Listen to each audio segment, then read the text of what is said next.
असली मोटिवेशन कहाँ से आता है?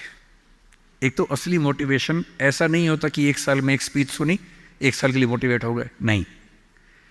असली मोटिवेशन आता है जिंदगी की ज़रूरतों से, आसपास से, डेली लाइफ से आता है। ये मैं 3-4 टिप्स दे रहा हूँ, आप सब इसको फॉलो करें, आपको डीमोटिवेशन कम से कम नहीं होगा।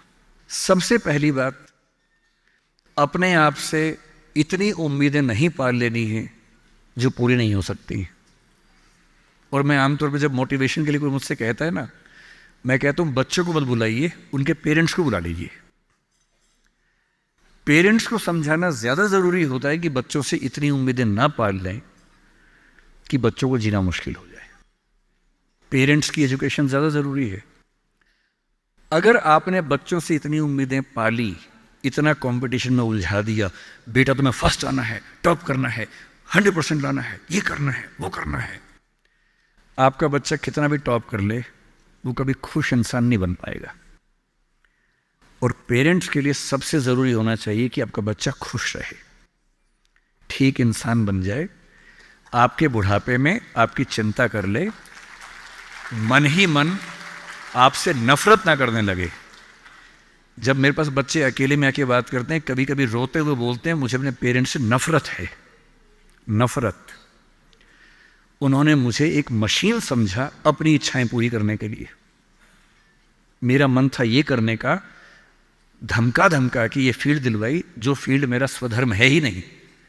मैं रोज पढ़ता हूं रो रो के, मेरा मन नहीं करता पढ़ने का क्योंकि मेरी फील्ड थी ही नहीं। इसलिए आप सबसे कह रहा हूं, हर व्यक्ति हर काम नहीं कर सकता, पर हर व्यक्ति कुछ ना कुछ अच्छा कर सकता है। और वो कुछ ना कुछ अच्छा क्या है? जो आपका स्वधर्म है। ध्यान रखना है, आप जो भी रास्ता चुनेंगे उसमें सफल होने से ज्यादा संभावना विफल होने की है। इसलिए तैयारी करते हुए इस चीज की भी तैयारी करनी है कि नहीं हुआ तो क्या होगा। जिंदगी बहुत बड़ी है, नौकरी जिंदगी का एक छोटा सा हिस्सा है। मिले बढ़िया, ना मिले भड़ में जाए। अंत में खुश रहना है तो उसके लिए कोई एक नौकरी जरूरी थोड़ना है, मिलेगी तो बढ़िया है, ना मिले तो भाड़ में जाए।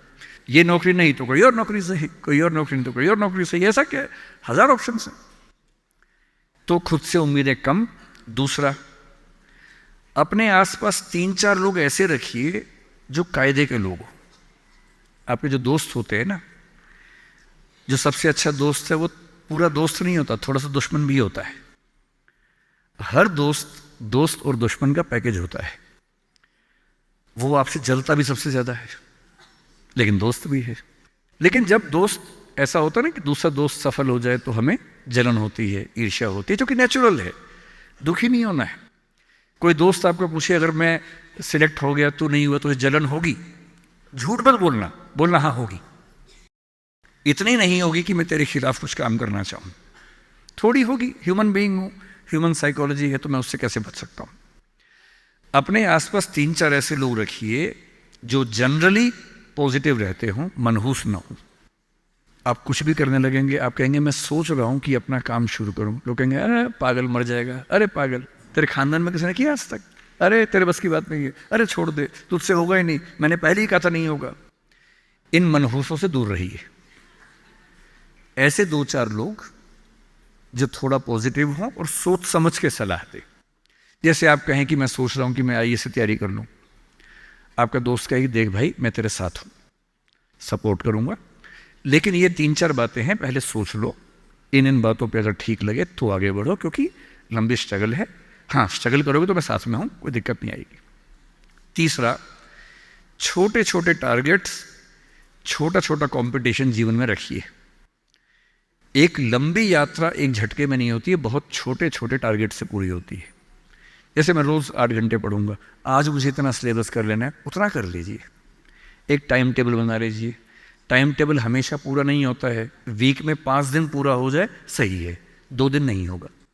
क्योंकि इस उम्र में क्या होता है कि 5 दिन पढ़ लिए, 6 दिन जा रहे थे, किसी को देख के अच्छा लग गया, अब उसी की याद में खोए हुए हैं, पढ़ाई नहीं हो रही है।